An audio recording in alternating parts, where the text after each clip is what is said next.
جہلمی دجال کے جھوٹے لونڈے لپاڑوں سے لوگ سوال کر رہے ہیں، یہ ذرا دیکھ لیں آپ۔ آج ایک بندے نے میری ویڈیو کے اوپر کمنٹ کیا ہوا تھا کہ میرے بھائی یا رسول اللہ مدد کہنا جائز ہے کہ نہیں۔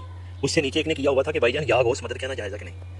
عقل کے اندھو، جب قرآن کے پہلے صفحے میں ایک چیز لکھی گئی ہے ایاک نعبد و ایاک نستعین، جب تم اپنی 5 وقت نماز میں یہ پڑھتے ہو اللہ سے وعدہ کرتے ہو، تو پھر یہ یا علی مدد، یا نبی مدد، یا غوث مدد والا تو کنسیپٹ ہی ختم ہو گیا۔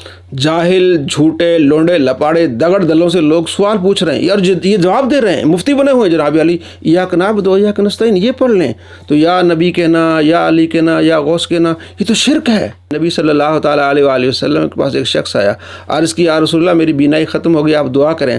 تو آپ علیہ السلام فرماتے صبر کر لو بہتر ہے۔ عرض کی آپ سے دعا کریں، تو آپ نے کیا دعا سکھائی؟ اللہم انی اسألک واتوجہ الیک بمحمد النبی الرحمہ، یا محمد، اے محمد، انی قد توجہت بک الی ربی، میں آپ کے وسیلے ذریعے سے رب کی بارگاہ میں سفارش پیش کرتا ہوں۔ یا محمد کہا ہے، اور یہ کس نے سکھایا؟ نبی علیہ السلام نے سکھایا۔